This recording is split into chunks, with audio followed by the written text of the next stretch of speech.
financeiro. Então, se vocês pararem para pensar um pouco, somando motivos técnicos, abandono de empresa e questões financeiras, questões de orçamento, a gente tem 80% do montante disso, entendeu? Que é um valor muito elevado e assim, na minha análise, eu creio que se a gente resolver um pouquinho mais no orçamento, a gente pode evitar 80% desse problema. Então eu vou mostrar mais na frente um pouco a vocês por que eu faço essa análise, mas eu vou mostrar um panorama que a gente vive e que são coisas que eu vivenciei. Eu fui concursado em um município antes de trabalhar na Universidade Federal e trabalhei no município do Crato também como engenheiro civil. E quando eu cheguei aqui no Pará, eu me deparei com algumas obras paralisadas, certo? Então eu vou mostrar aqui para vocês se contextualizarem um pouco. Isso aqui é uma obra de uma creche para a infância, que foi realizada nesse município que eu trabalhei, aqui no Pará. E quando eu cheguei, essa obra era de 2013. Então, quando eu cheguei nessa obra, eu, eu cheguei em 2016, 3 anos depois, a obra ainda estava nessa situação. Qual foi o grande problema dessa obra? A questão é que o governo federal, ele fornece para quem quiser, para a prefeitura e tal, ele fornece os projetos básicos da obra. Ele fornece arquitetura, ele fornece um modelinho de projeto estrutural, ele fornece modelo de projeto hidráulico, sanitário, só que cada obra tem sua especificidade. Então, se vocês forem analisar, deixa eu ver aqui se tem uma opção. Não tem. Mas se vocês forem analisar bem, nessa obra existe um desnível que não foi considerado em orçamento. O terreno estava desnivelado. Então, de um ponto lá na frente dessa obra até o fundo da edificação, existe um desnível de mais ou menos 3 metros de altura. Isso não foi considerado no orçamento. Então, quando a empresa venceu a licitação, que foi executar, eles se depararam com esse terreno. Então, era um volume de terra muito grande que teria que ser utilizado nessa obra. Quem realizou o processo licitatório, o engenheiro que foi responsável pela, pela assinatura dos projetos, não revisou os projetos estruturais, então a fundação teve que mudar um pouco, questões de resistência do solo, e a empresa começou a ter problemas com isso. Então, a obra paralisou, e essas fotos são de 2016. Tem mais aqui outra foto dessa obra, na lateral, né? Que foi tirada em 2016 também. Vocês podem ver a diferença entre o nível do terreno e o nível que seria o nível do piso, né? Acabado. Eles foram construindo e foi passando, entendeu? Não se ligaram em questão de colocar o aterro. Acharam que depois ia ficar mais fácil, então acabou que ficou inviável. Aqui vocês podem ter noção do quanto de aterro foi necessário, foi disponibilizado à época pela prefeitura, segundo me informaram, só para colocar no meio do terreno, entendeu?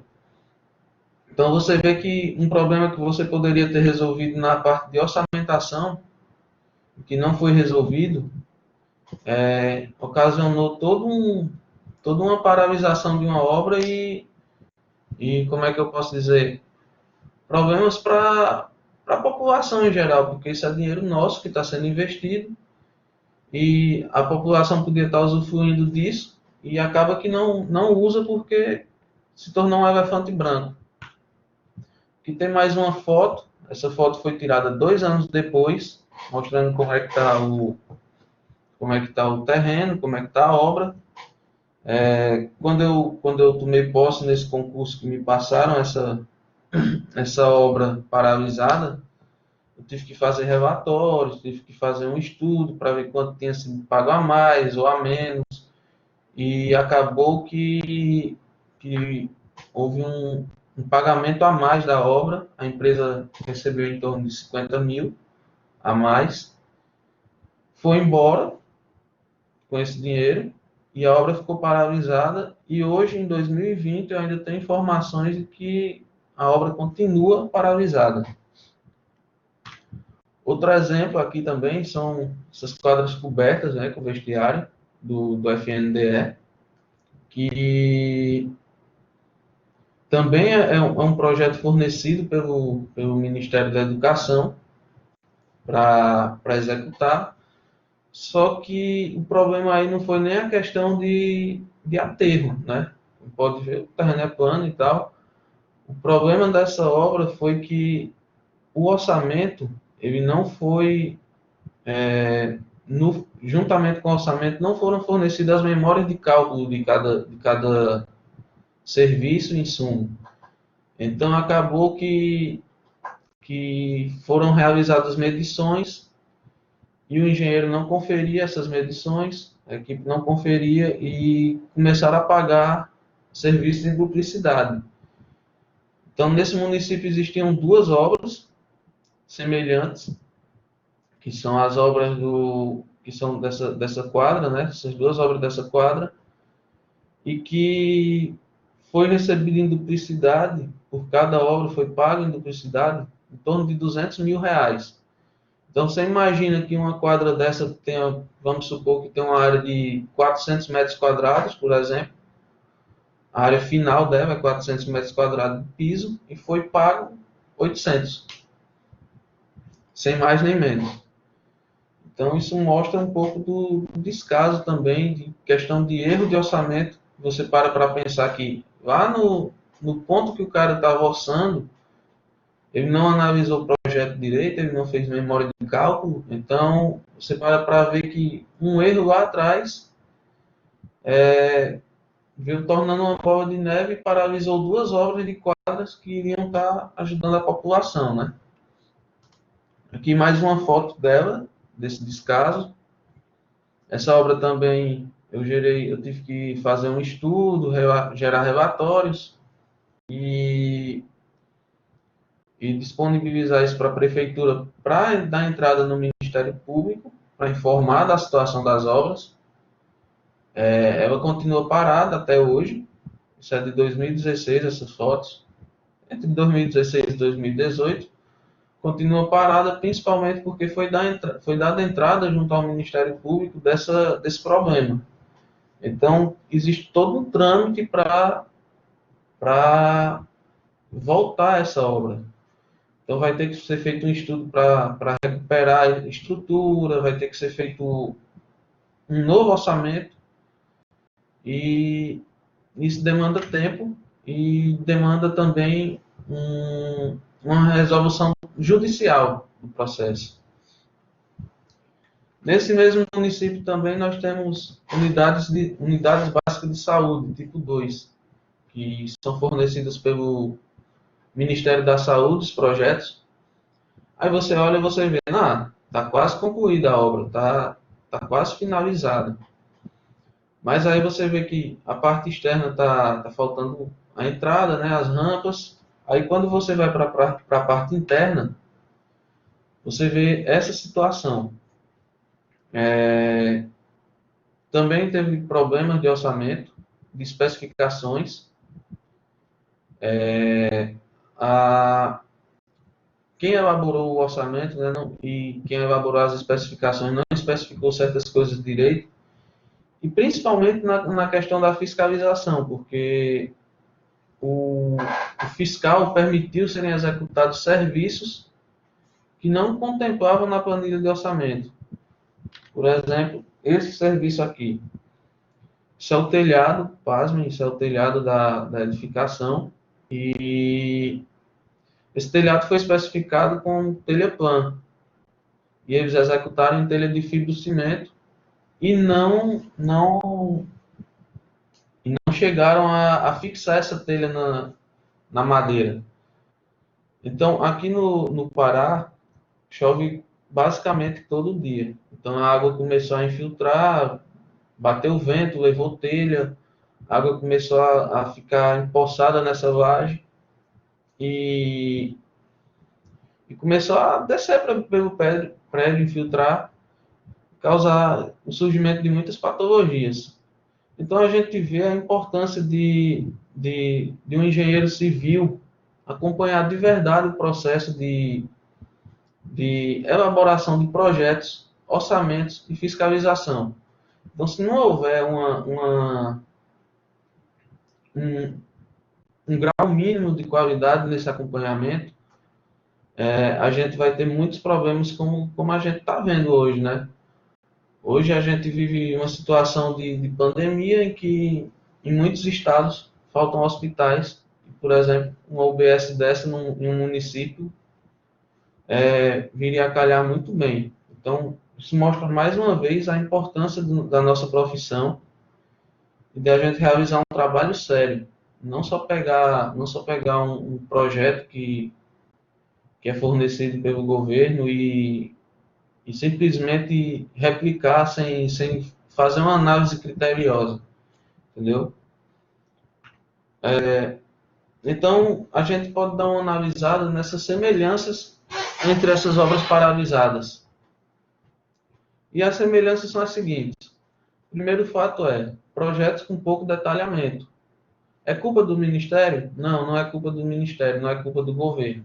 O governo só fornece um subsídio para você ter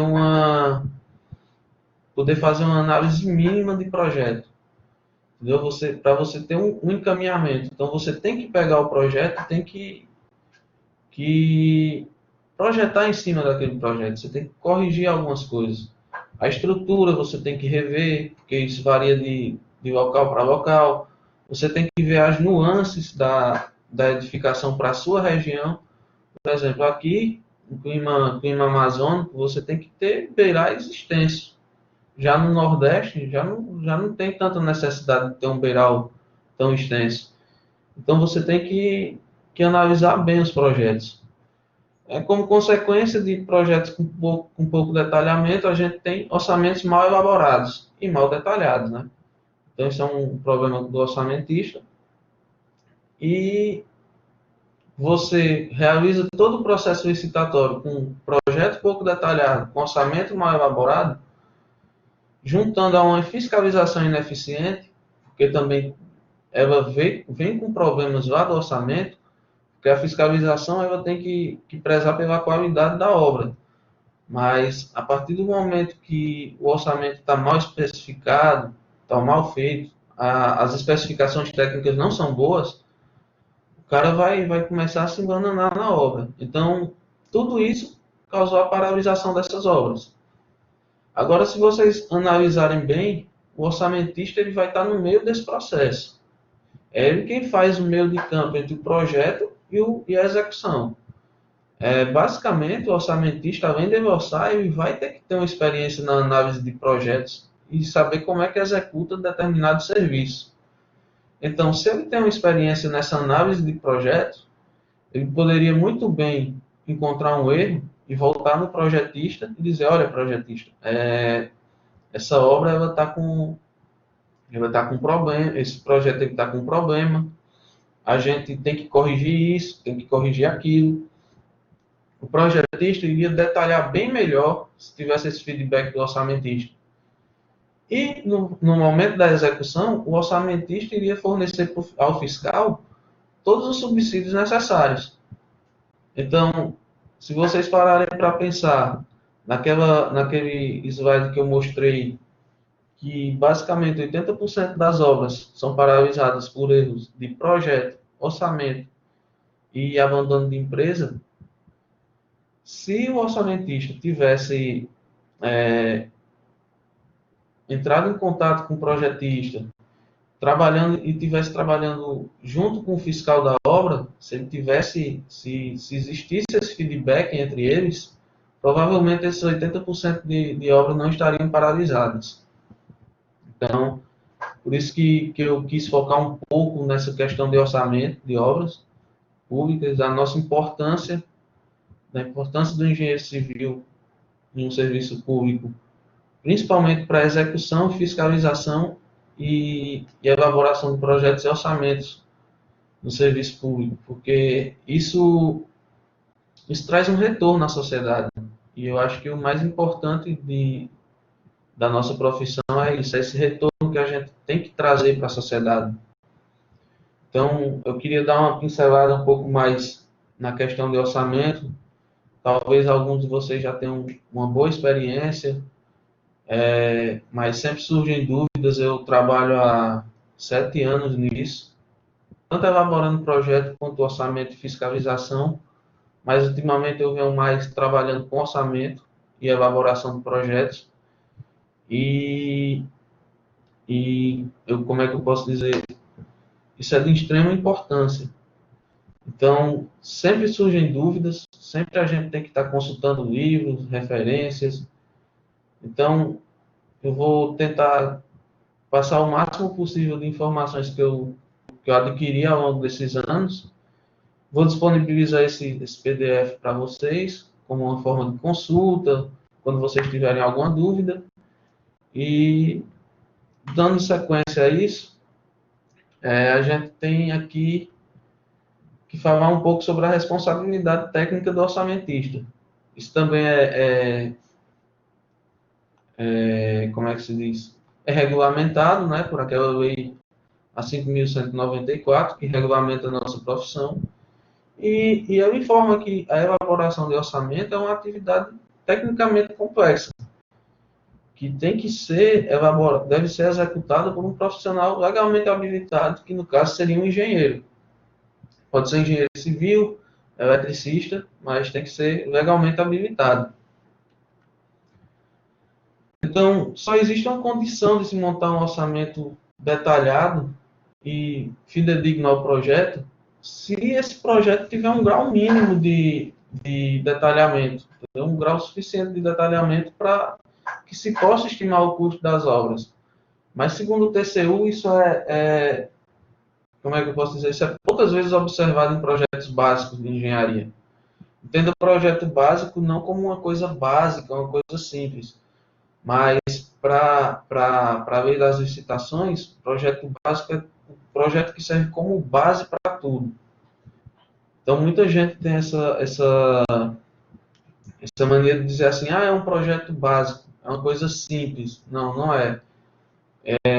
Eu acho que a lei das licitações ela se expressou um pouco mal na hora de definir essa nomenclatura. Então, mas o que é engenharia de custos, né? Que a gente está falando, mas não tem assim uma descrição clara até agora, né?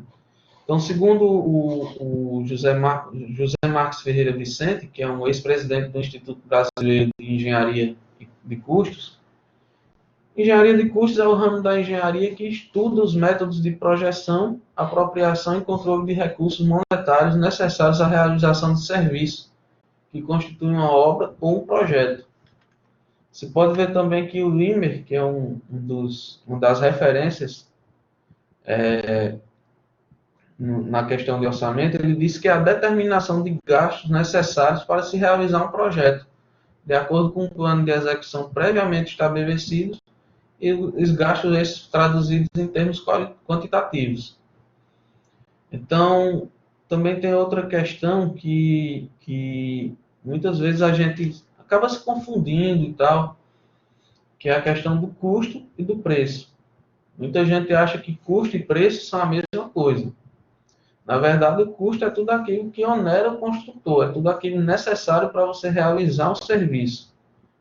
Você fazer uma parede, você executar uma alvenaria de tijolos, você vai ter um custo. Vai ter um custo com pedreiro, vai ter um custo com argamassa, com tijolos e tudo mais. Já o preço é o valor final pago ao contratado pelo contratante.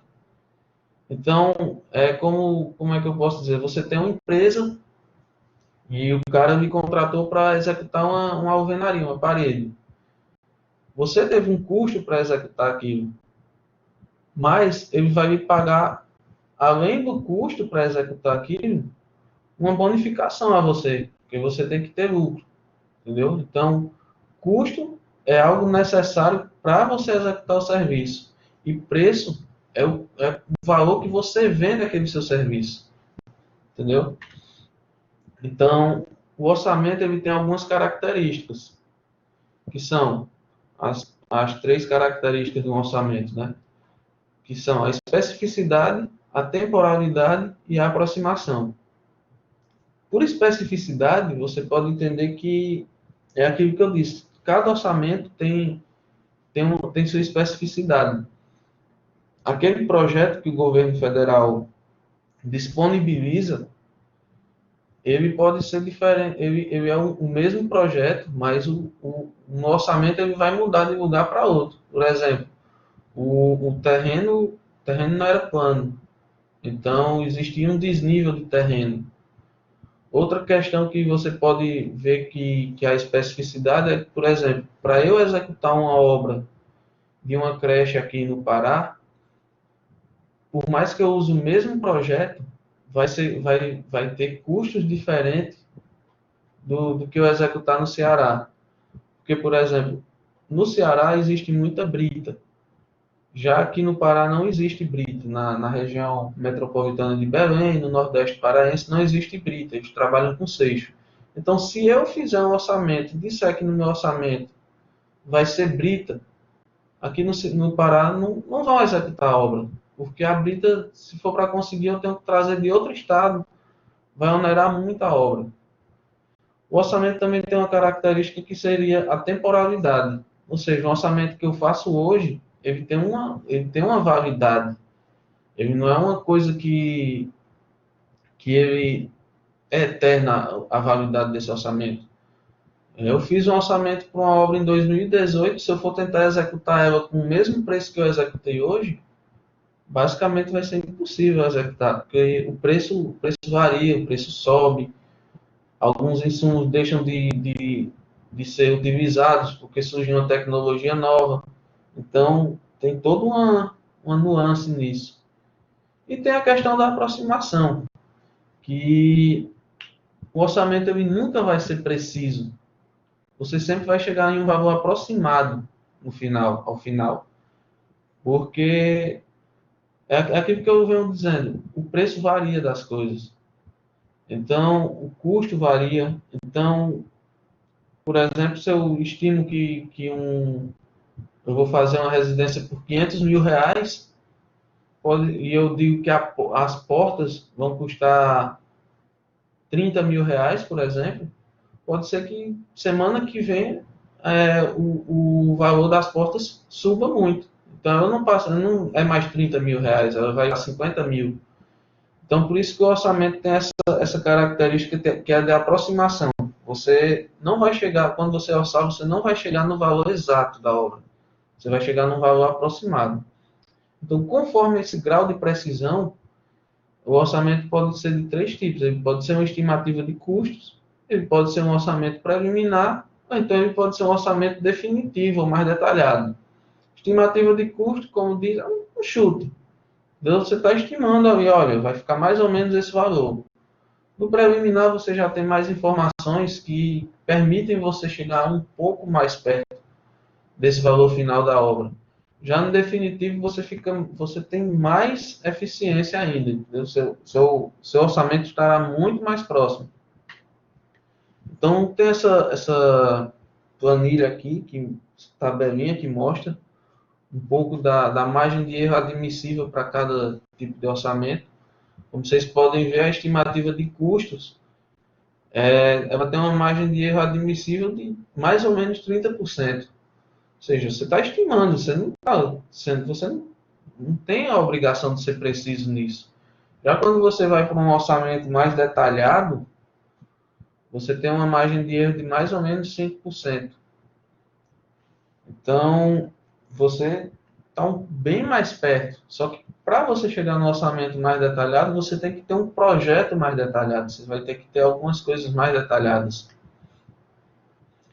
Então, falando um pouco de orçamento estimativo, a gente pode falar do CUB, né, que é o Custo Unitário Básico, que ele foi estabelecido por uma lei, a 4.591, que ela tornou obrigatório que os sindicatos estaduais da indústria da construção civil pudesse fornecer esses valores mensalmente e tal.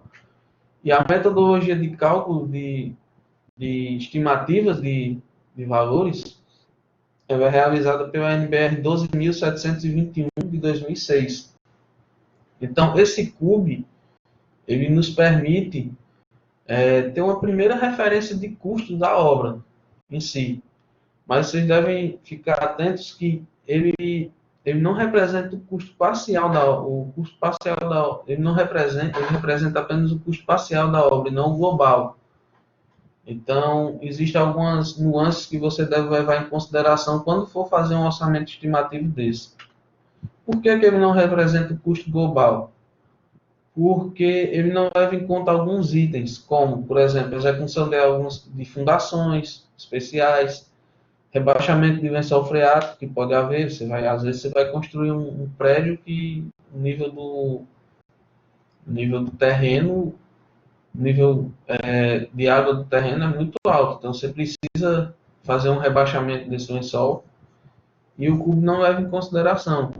Instalações especiais como elevadores, aquecedores, bombas de recalque, ar-condicionado. Não leva em consideração também a remuneração do construtor, impostos e taxas de cartório e aquisição do terreno, projetos. Então, o CUB não leva em consideração isso. Então, a gente tem que estimar isso também. Então, por essa norma, essa NBR 12.721, o CUB ele trabalha com o conceito de áreas equivalentes, que é um fator de homogeneização para fim de cálculo do custo da obra, entendeu? Então, por exemplo, essa tabelinha é fornecida pela essa NBR e eu vou mostrar mais adiante a vocês como é que vocês fazem um orçamento estimativo a partir do CUB. Peço que vocês não se preocupem com isso agora, que tipo assim, fazer contas que, como eu vou fornecer esse material, vai estar todo detalhado, então vocês podem ver como é que faz quando vocês precisarem fazer um orçamento estimativo, certo? Então, de posse dessa área equivalente total, você pode fazer uma estimativa de preço final por metro quadrado de edificação. Então, esse valor final seria o CUB mais os custos com elevador, fundação, instalações especiais dividido por uma área equivalente. Tudo isso vezes 1 mais o BDI.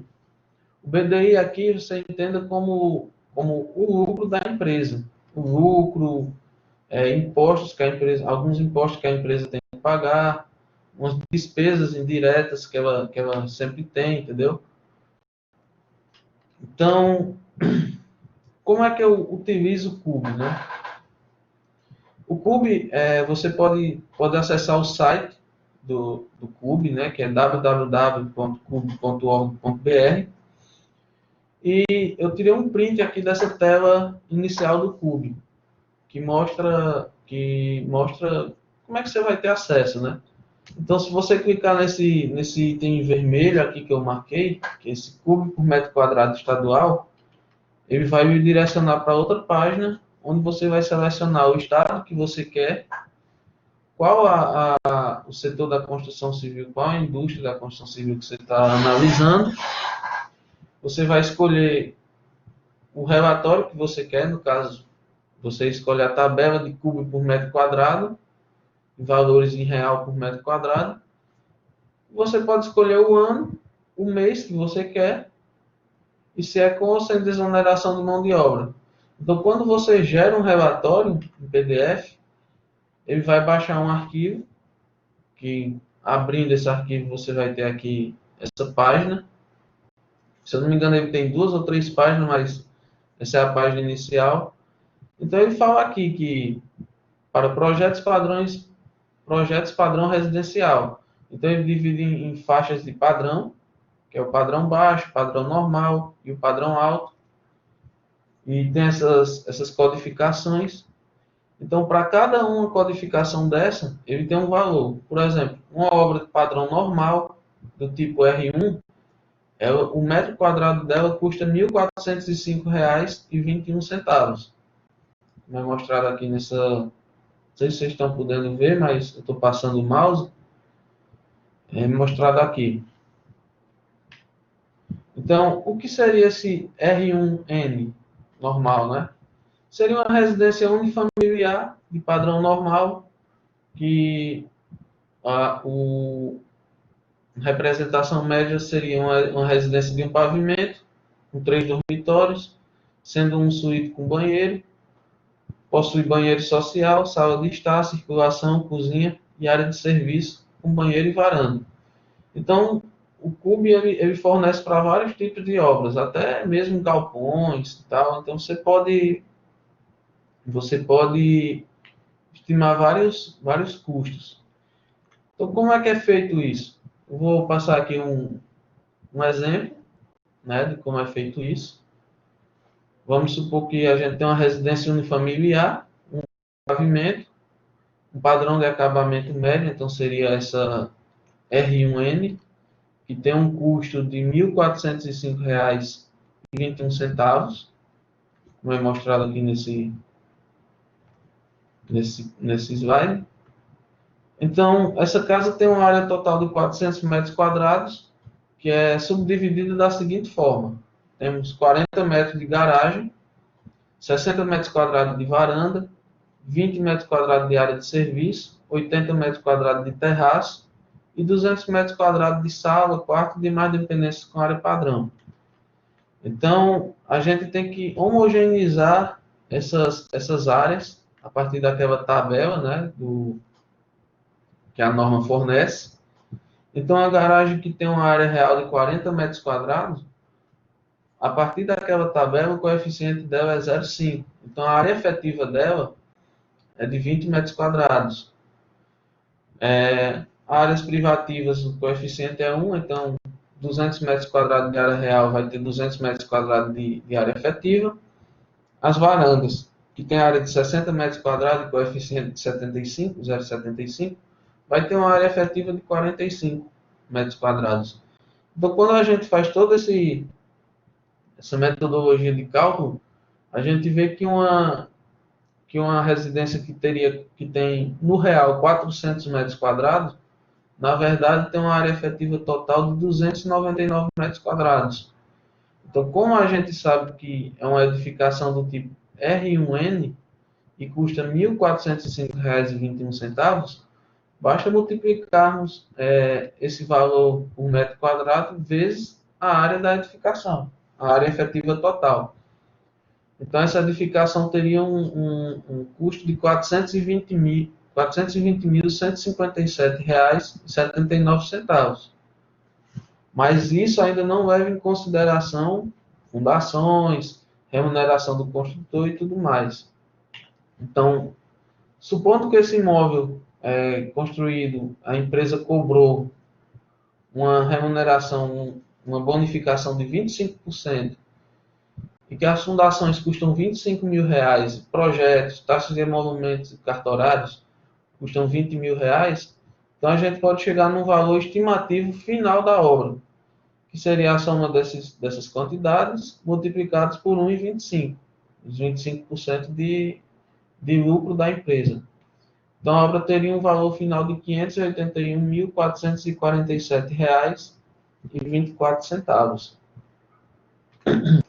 Agora, enquanto orçamentista de obras públicas, quais são as referências de preço que eu devo consultar? Isso é uma dúvida que muita gente, quando inicia a fazer orçamento, ela tem. e sempre chega a consultar uma pessoa mais experiente, a pessoa diz, mas não diz a referência disso, entendeu? Então, existe um decreto, que é o 7.983 de 2013, que ele estabelece que o custo para obras, o custo global de referência para obras e serviços de engenharia, exceto serviços de obras de infraestrutura, de transporte, você pode pesquisar a planilha do SINAP. Já para obras onde existe infraestrutura de transporte, para obras e serviços de infraestrutura de transporte, você utiliza o ciclo. Então, o SINAP ele é mantido pela Caixa Econômica Federal. Já o ciclo é mantido pelo DENIT. Nessa apresentação aqui eu vou mostrar um pouco a vocês como é que se usa o SINAP, como é que baixa, como é que se obtém as informações dele. O ciclo é semelhante, só que obras de infraestrutura de transportes são menos comuns do que essas obras de edificações que a gente comumente vê, né? Então, tem outra questão também que surge, que é aquela dúvida que aparece de vez em quando. Eu posso utilizar outras fontes de consulta de preço?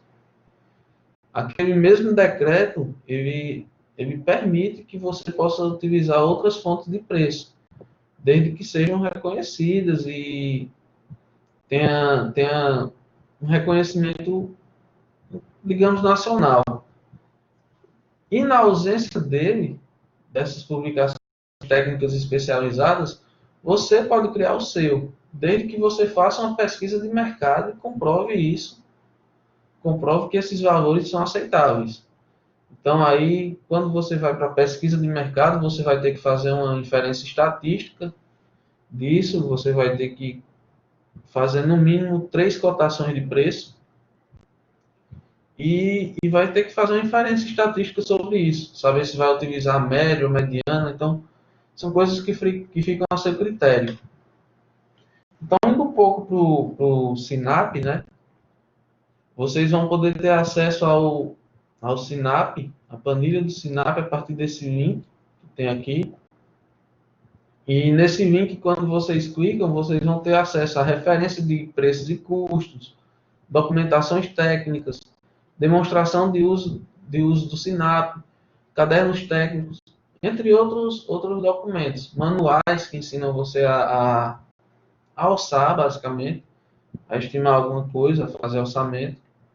Então, clicando nesse link, ele vai direcionar vocês para essa página. Vai ser uma página mais ou menos semelhante a essa. Na verdade, vai ser essa página. Então, quando vocês clicam nesse ponto em vermelho, que é o sumário de publicações, ele vai baixar um arquivozinho em PDF. Quando vocês abrem esse arquivo em PDF, esse arquivo vai ter todas essas informações aqui, que todos esses itens em azul são links que vocês vão poder clicar e vão poder baixar a documentação. Então aqui você tem cadernos técnicos dizendo como é que é feita uma composição, você tem documentação técnica dizendo como é que é feita a metodologia de cálculo, um catálogo de materiais. Você tem também alguns demonstrativos e tem o principal, né, que são as planilhas de referência de preço e custo. Que é essa parte aqui em vermelho que eu marquei, que eu dei um zoom aqui nesse outro slide. Então aqui ele tem custo de referência para todos os estados do Brasil, inclusive o Distrito Federal. Então, se você clicar em um desses links, no caso, você clicar no do Ceará, ele vai abrir um link encaminhando uma planilha vai abrir uma página no qual é possível você fazer o download da planilha de preço e de custo. Então, nessa página ele vai ter duas opções de você fazer o download: com desoneração ou sem desoneração. Não tem como eu chegar a explicar isso aqui, essa questão da desoneração e da não desoneração, porque seria uma explicação muito extensa, mas, de fato, em suma, encargos sociais não desonerados, eles possuem uma contribuição de INSS de 20% sobre a folha de pagamento. Já os desonerados, eles não têm essa contribuição de 20% sobre a folha de pagamento. Então, geralmente, quando eu clico no estado que eu quero, geralmente eu clico no do Pará, né, por eu trabalhar no Pará, ele vai abrir essa página lá no navegador.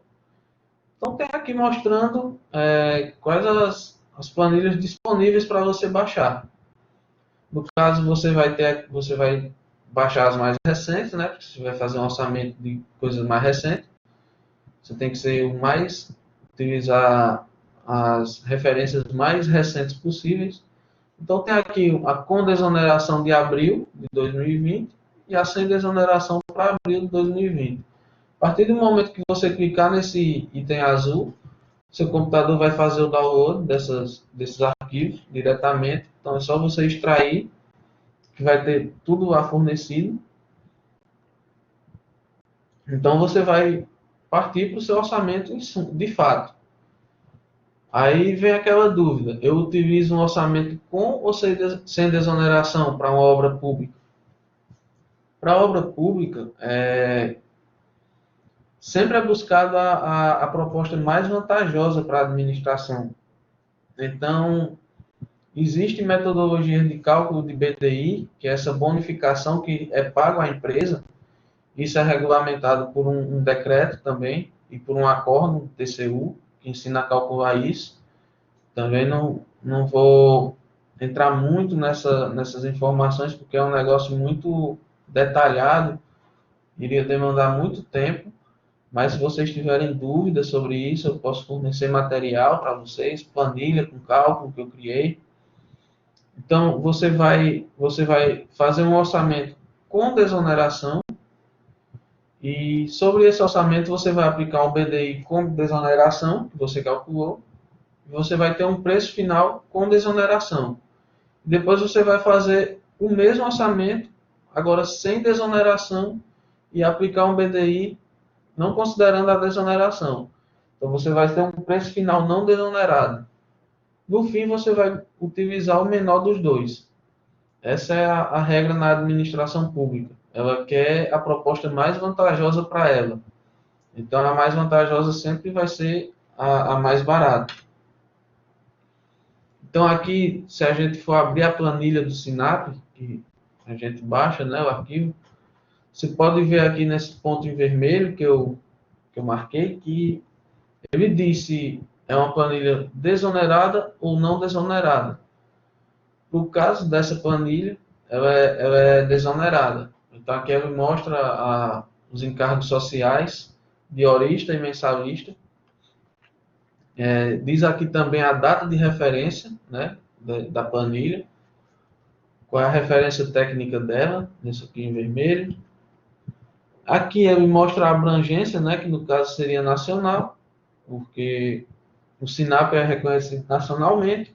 A localidade que ele pega como base para fazer esses estudos, para fazer esses levantamentos de custo e preço, é Fortaleza, né?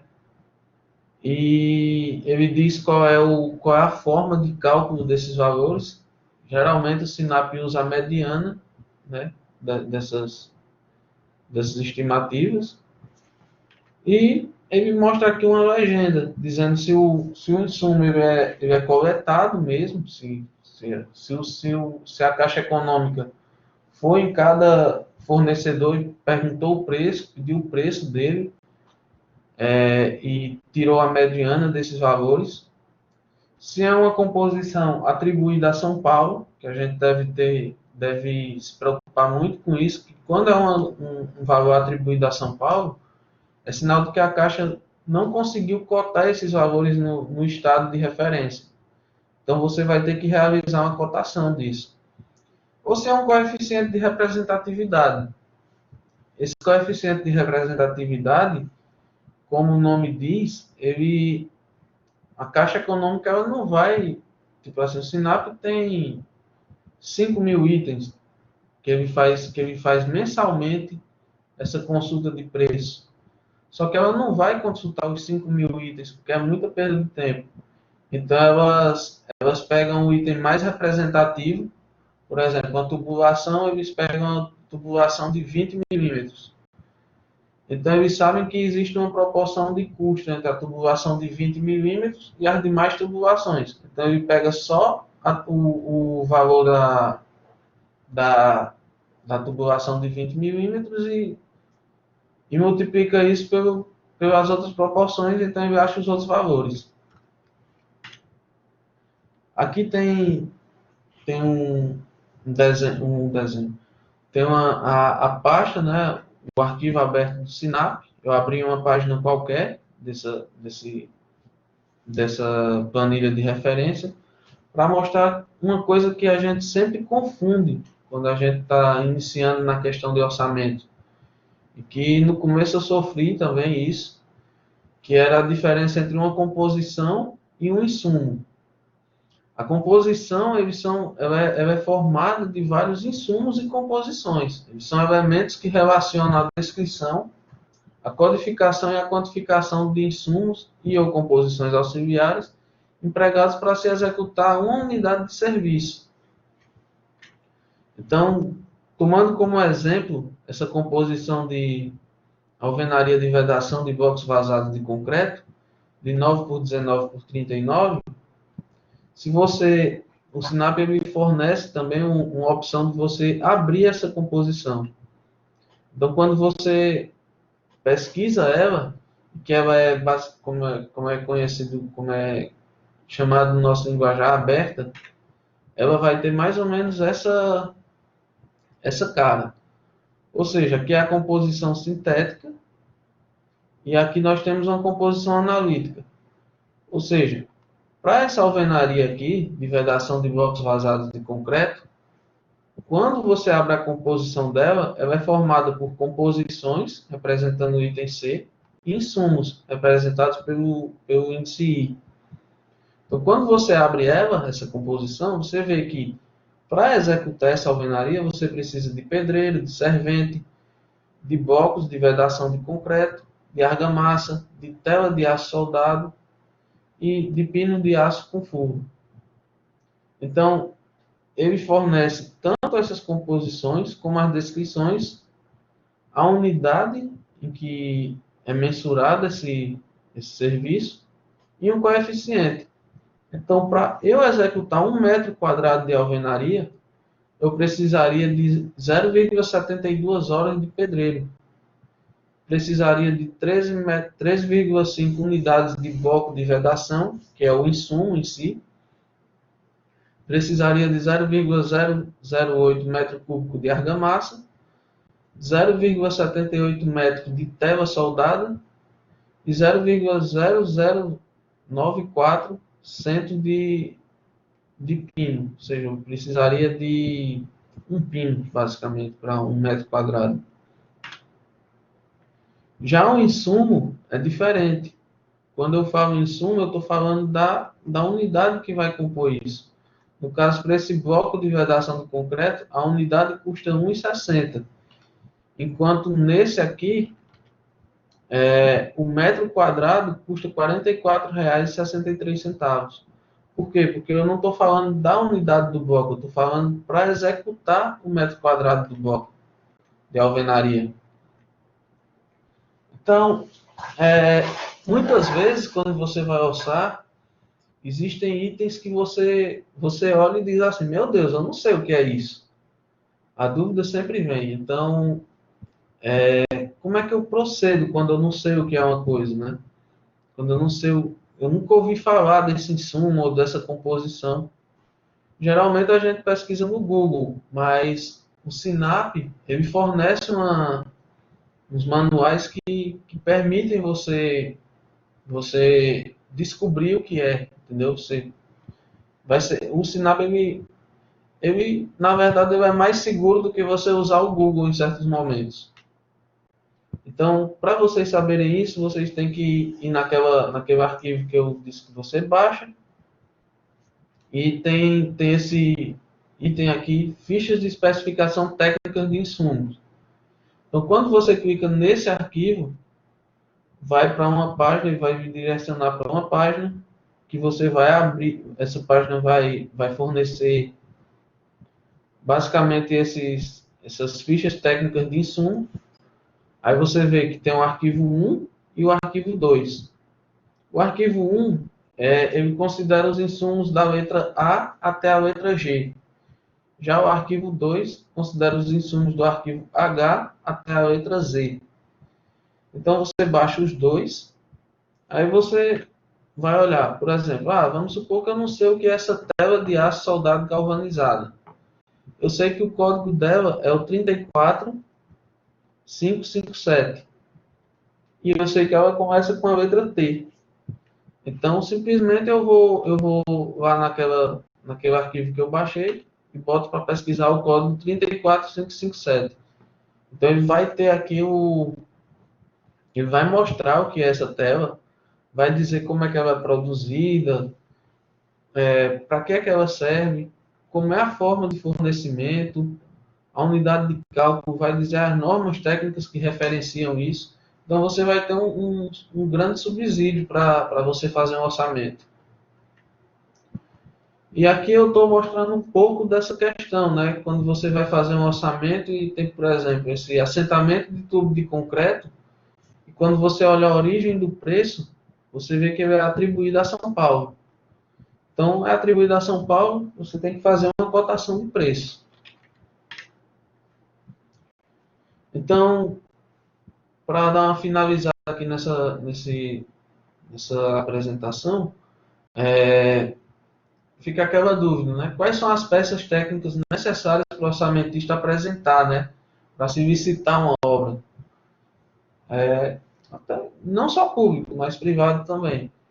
Então, você precisa fornecer um orçamento sintético, um orçamento analítico, cotações de preço, caso você tenha necessidade de cotar algum serviço, algum insumo, memória de cálculo desses insumos, que é de extrema importância, cronograma financeiro de desembolso, que você vai dizer quanto é que você está disposto a pagar a cada mês para a execução dessa obra, demonstrativo de encargos sociais, que o SINAP fornece isso, composição do BDI e as especificações técnicas, que também são muito importantes. Então está aqui. Como eu mostrei no início da apresentação, aquela unidade de saúde básica que estava paralisada, me foi solicitado fazer um orçamento para a retomada das duas, né? De duas. Então eu fiz para cada uma um orçamento. Então no orçamento você tem que ter no cabeçalho, né? Tem que dizer qual é a obra, de que obra se trata, porque a pessoa não é só chegar e jogar um orçamento e você fica assim, mas que obra é essa? Então tem que dizer de que obra se trata, aqui no cabeçalho. No caso seria uma unidade básica de saúde tipo 1. Tem que dizer qual peça você está fornecendo, no caso é um orçamento sintético, o prazo de execução desses serviços, né? A data de elaboração, que a gente deve lembrar da temporalidade, né, do orçamento. Dizer quais são essas planilhas de referência que você está usando. No caso, eu usei o SINAP na época, né? O CEDOP. O CEDOP é a planilha de referência do estado do Pará. Se fosse no Ceará, seria a CEINFRA. E o informativo SBC, que também é uma planilha de referência reconhecida nacionalmente, que ela tem para cada estado, além de composições próprias. Aqui eu mostro quais são as fontes que eu estou pesquisando, a versão, quanto é pago de encargos sociais horários e mensais, para horista e mensalista, e o mês de referência. Então, o orçamento tem que ter um item, né, uma numeração, tem que ter o código do serviço, por exemplo, o código 74209/001, no SINAP, ele se referencia à placa de obra. Então, você tem que ter a descrição, a fonte que você está pesquisando, a unidade de pagamento disso, né? No caso, você paga em metro quadrado, a quantidade que você está pagando, o preço unitário e o preço total, que seria o produto entre a quantidade e o preço unitário. De suma importância também, você deve entregar um orçamento analítico. E o que vem a ser esse orçamento analítico? É você pegar cada composição dessa aqui, que eu criei, cada composição dessa que é fornecida por Sinap, CEDOP, qualquer um desses, e abrir ela.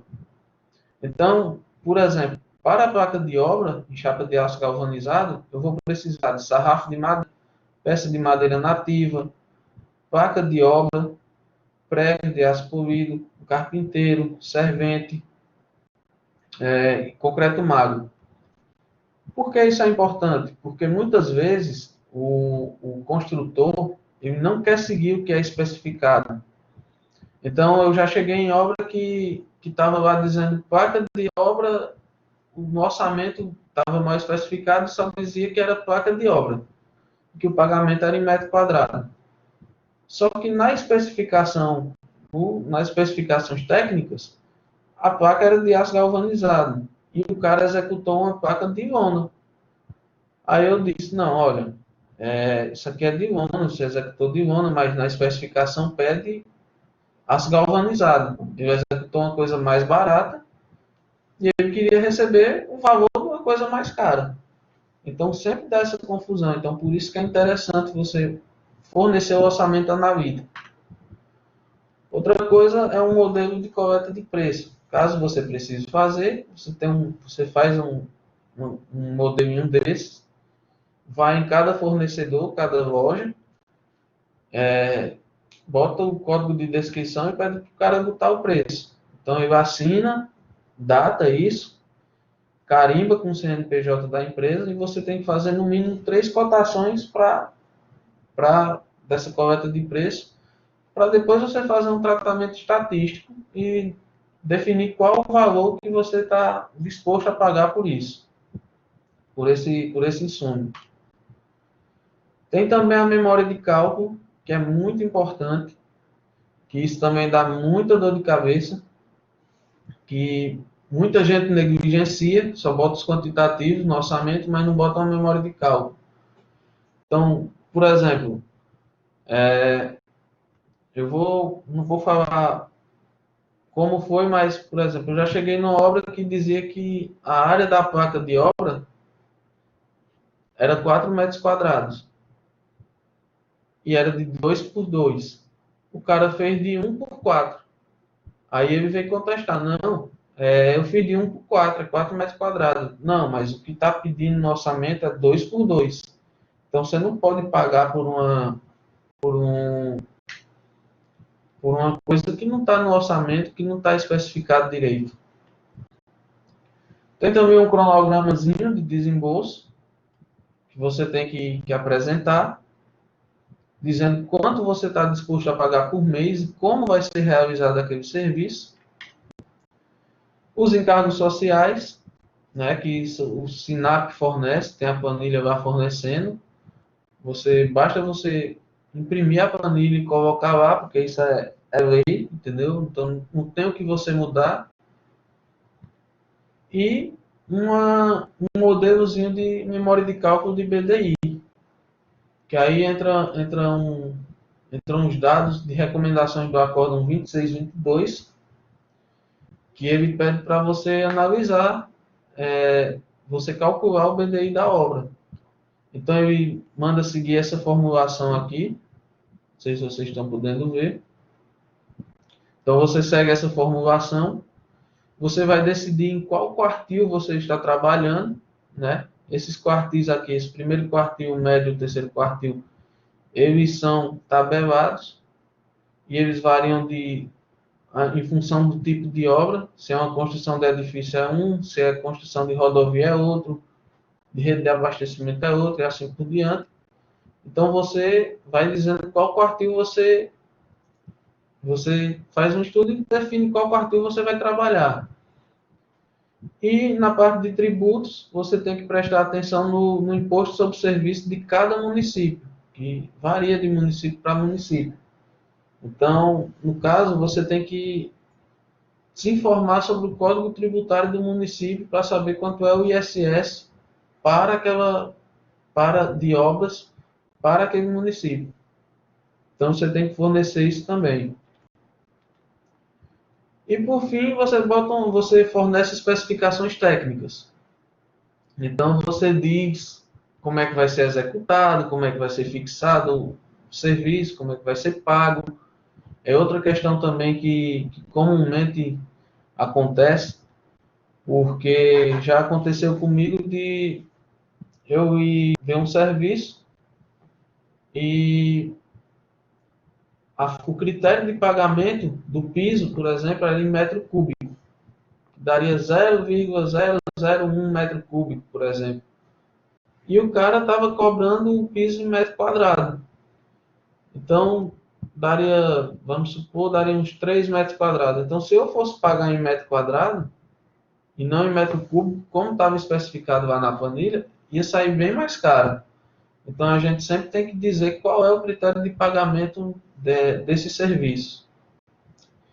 Então, é basicamente isso que vocês têm que ter em mente, tem que ter noção e, e ficarem atentos, porque isso é uma dor de cabeça muito grande às vezes e a gente tem que ficar atento mesmo para essas situações, porque nossa profissão, a gente tem que fazer o certo. Não é deixar no meio termo, deixa levar aí, vai indo. Não, a gente tem que evitar um mínimo de problemas para dar sequência aos trabalhos, entendeu? E, e era isso que eu queria passar para vocês. Muito obrigado aí por disponibilizar o tempo de vocês. E estamos abertos aí a dúvidas, sugestões, tudo mais.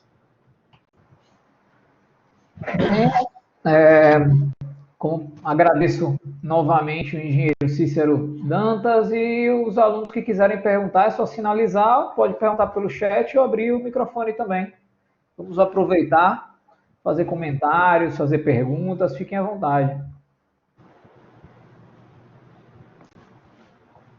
Aí também eu não sei como é que eu faço, te forneço esse material por WhatsApp. E você me passa, Cícero, o arquivo e a gente vai disponibilizar todas as gravações de todas as palestras e eu incluo o seu arquivo também. Tranquilo.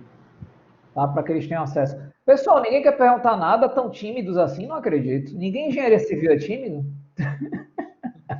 Rodrigo, pode perguntar. Se quiser ligar o microfone, fica à vontade. Tá ligando aqui com o microfone, tô só um... Tô te ouvindo já. Tá, ok, então. Boa noite, primeiramente. Boa noite, César. Boa noite, professor Lucas. Então, o que acontece? Eu gostei bastante, achei bem interessante suas informações referentes ao seu conteúdo, tá ok, César? E o que eu achei assim, que você pode dar uma dica, então, para mim, como engenheiro acadêmico, para fazer um gerenciamento de uma obra, então, a minha primeira obra, eu vou gerenciar. Que cuidado eu vou ter, então, de fazer uma residência normal, primária, como você citou nas informações do CUB. Então, o que é que eu tenho que tomar conhecimento da minha localidade? Assim, você falou várias vezes que você estava em locais que não tinha ciscalho, no caso, agora eu não me lembro o nome. Alguns materiais. E algumas localidades tem os materiais com mais facilidade, bem mais barato, entende? E é assim, primeiro você tem que ter noção do mercado, né? Por exemplo, como você vai iniciar uma obra, seria bom você ir nos fornecedores e se informar, olha, que mais comumente vocês trabalham aqui, como é que vocês trabalham mais comumente e tal, quais os materiais vocês fornecem mais. Eu sofri muito quando eu cheguei aqui, porque eu achei que todo mundo trabalhava com brita, entendeu? Então eu fazia orçamento e colocava brita nos meus orçamentos. Aí quando chegava na hora, o cara, não, pô, aqui não trabalha com brita, aqui trabalha com seixo. Então são coisas que a gente vai aprendendo basicamente na tora, né? Então é bom você ter uma conversa com os engenheiros da região, algum amigo diz, oh, cara, vou começar a fazer uma obra aqui, vou empreender aqui, vou executar algum serviço. O que é que tu me recomenda? Qual o material que é mais utilizado? Tem algum empecilho? Vocês têm algum fornecedor que atrasa no fornecimento? Que diz que tem um material e não tem? Então, geralmente essa conversa é de extrema importância. Então você vai sabendo, vai evitando problemas no futuro, entendeu? Se o cara diz, olha, tem um fornecedor que ele vende um material bem mais barato, mas ele demora 3 semanas para entregar. Então, cara, evita, por mais que seja mais barato, tu tem que evitar porque tu quer finalizar a obra no tempo que foi estimado.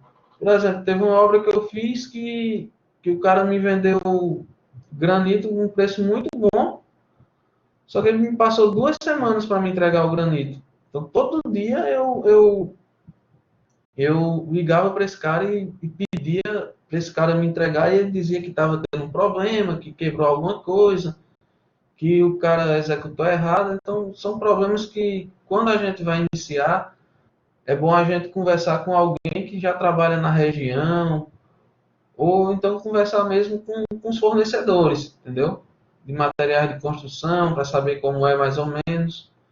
Porque não adianta tu querer começar um serviço com uma tecnologia, por exemplo, que não tem na tua região, que tem na tua região, mas nesse local que tu vai trabalhar tu não tem.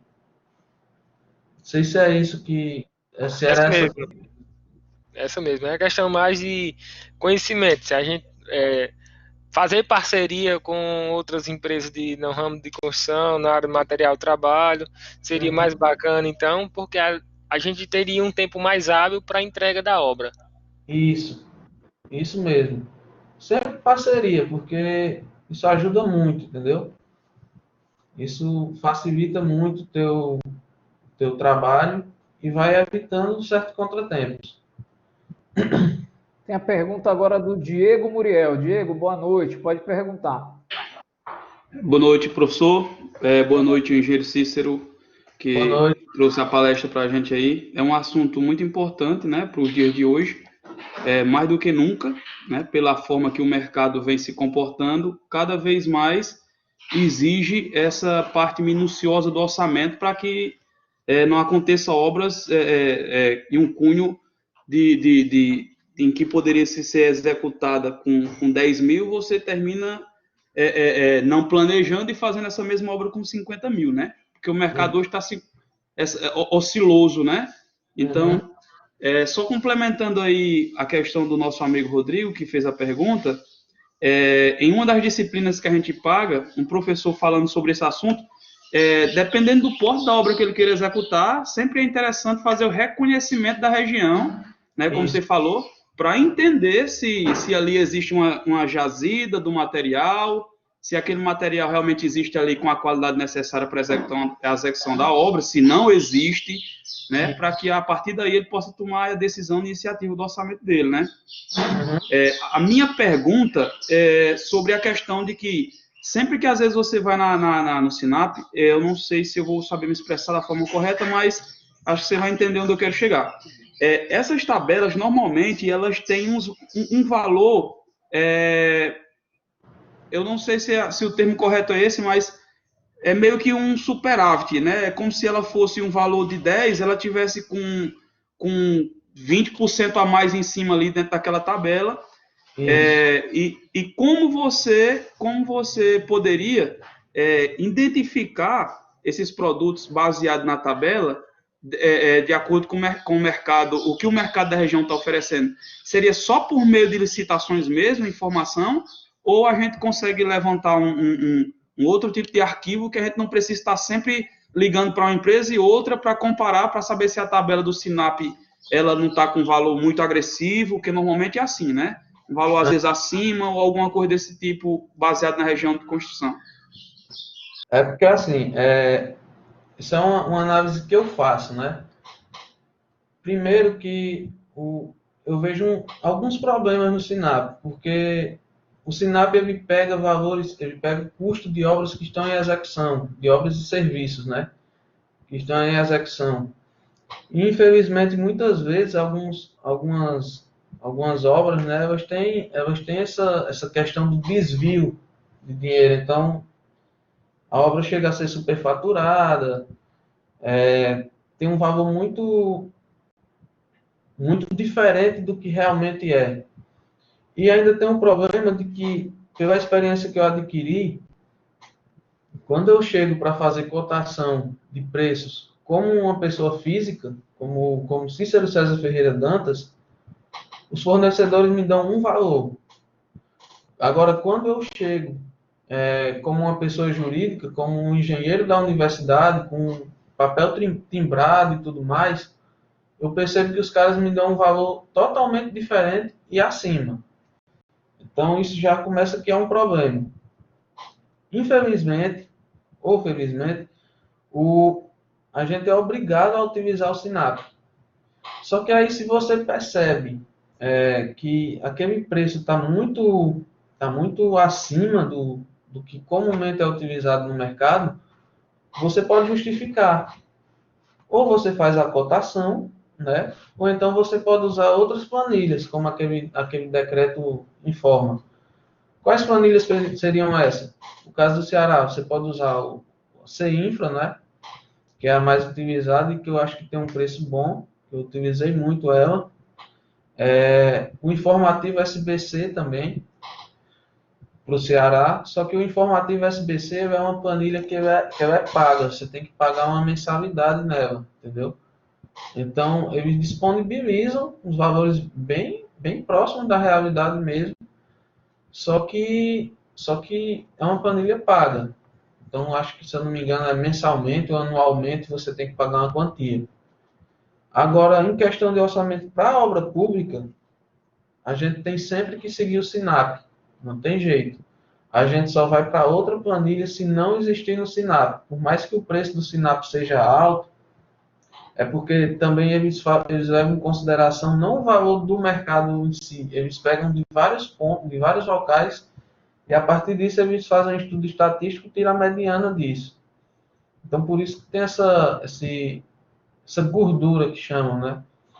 Então, já quando você vai para um negócio privado, para uma obra privada, você pode usar qualquer planilha que você quiser, qualquer fornecedor que você tiver, e botar seu preço. Então, geralmente, eu vejo que a galera utiliza, quando vai mais no privado, gostam muito de utilizar o SBC, porque o SBC, o informativo SBC, ele fornece uns valores bem próximos à realidade. Não sei se essa era a tua dúvida. Isso era exatamente para ter uma noção mais ou menos, porque há alguns dias atrás eu tentei fazer um orçamento de uma murada de um terreno, e quando eu fui para a tabela, eu vi que os valores eram muito altos, né? Baseado na minha própria região. Aí eu fiquei, e agora? Como é que eu vou realmente fazer essa parte? Lógico, não eram para um cliente, na realidade era uma coisa que eu estava fazendo para aprendizado mesmo meu, e eu tentei trabalhar da forma mais simples. Então, a murada de um terreno não tem muito detalhe, né? Tijolo é coisa simples, é básico, material básico. Aí eu tentei fazer para o meu aprendizado mesmo, individual. E aí, quando eu olhei na Senfra, tava os preços muito sim. Eu disse, não, e agora? Como seria a minha fonte? Qual seria uma outra fonte? Como oficializar esse orçamento se eu não baseá-lo no Senfra? Então, seria mais ou menos isso aí mesmo que você respondeu. Era a minha dúvida, baseado na minha dúvida. Quando você tem quando é uma coisa mais simples, compensa mais tu fazer uma cotação mesmo. Aí, quando tu faz a cotação, tu justifica daquela forma que eu te mostrei, que é Tu pega três valores, no mínimo, né? Tira uma mediana. Como é um muro, é simples, uma coisa simples. Agora, quando é uma coisa mais complexa, tem mais coisa, tem mais insumos e mão de obra no meio, aí compensa mais tu usar uma planilha tipo SBC. Ok, obrigado. Obrigado, Diego. Mais alguém quer fazer alguma pergunta, pessoal? Vamos aproveitar o momento. Eu queria aproveitar também e agradecer a sugestão dessa palestra, foi do professor Bruno Vinícius, que está online também, e também de uma demanda dos alunos do 9º e do 10º que comentaram comigo que queriam falar algo relacionado à obra pública, né, que é algo que às vezes gera curiosidade e tal. O pessoal fica à vontade para perguntar. Professor Akiro, que está aqui online também, professor Akiro, quer fazer algum comentário ou não? Tá todo mundo... Não, eu assisti aqui só para acompanhar mesmo, mas foi boa a palestra, deu para complementar até alguns tópicos que eu abordo na minha disciplina, mas foi ótimo aí, professor César, parabéns. E Obrigado. é realmente uma vertente que não é muito trabalhado na academia, não. A gente tem essa dificuldade quando se forma, eu comento com meus alunos. Eu também trabalho em órgãos públicos há vários anos e acabo também trazendo um pouco para a sala de aula. Mas, de fato, eu sofri muito, porque na academia e não conheço muitas faculdades que trabalhem nessa vertente e encontrar outra pessoa que está nesse mesmo ramo e trazendo esse conhecimento e expandindo é muito satisfatório, né, para a gente que percebe que também tem outras pessoas fazendo isso em outras regiões. Então, parabéns aí pela palestra. Obrigado. Infelizmente, muitas vezes a gente não chega a ver isso como deveria se ver na universidade, né, na faculdade. Quando a gente sai com um mundo de dúvidas e a gente só, se não tiver alguém para te ajudar, assim, um amigo que já trabalha com isso, é só com livro, é só com material buscando na internet. E é um negócio assim que demora tempo, entendeu? Não é da noite pro dia que a gente vai aprendendo muita coisa assim. A gente tem que correr atrás mesmo. E é muito importante a gente tentar trazer essa vivência, né, para a sala de aula e dar uns bisus, né? Porque a gente sempre aprende com alguns erros e tal. E eu acho interessante isso. É verdade, até comento que, às vezes, além da legislação de licitação que a gente tem nacional, a gente, às vezes, tem o acréscimo de alguma lei municipal, alguma lei estadual, né? Então, a gente tem que estar andando ali na linha, porque qualquer coisa o Tribunal de Contas também está em cima. Tudo está sendo...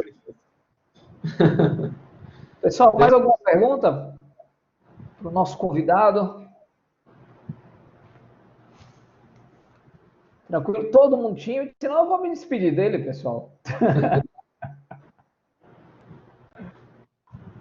Pronto, então tá bom. Então eu vou fazer um agradecimento ao engenheiro civil Cícero Dantas, que está diretamente de Belém do Pará, que é uma coisa muito interessante da gente fazer um evento virtual, é a gente poder estar conversando com gente longe, né, fisicamente de onde a gente está, e trazendo aí conhecimento e trazendo outras visões de outros lugares, tá, Cícero? Muito obrigado mais uma vez por ter aceitado participar do Conexão Engenharia. Que agradeço e obrigado aí a todos vocês por ter disponibilizado um horário aí de vocês. Sei que já está de noite e tal. Nesse período aí a gente tem algumas coisas a fazer, mas eu agradeço muito, agradeço o convite. Agradeço ao Bruno, a FAP, professor Lucas, muito obrigado por tudo aí. Tá bom, valeu, obrigadão. Vamos encerrando por aqui a segunda noite de palestras. Amanhã pela tarde a gente continua com o minicurso com o professor Everton e o professor Bruno Amorim. E à noite a gente termina o evento com a última palestra no tema de engenharia civil também. Obrigado a participação, a presença de todos. E a gente vai encerrando por aqui. Obrigadão, boa noite. Até mais, juízo no isolamento, pessoal, e até mais. Se cuidem. Valeu, Cícero. Tchau. Um abraço.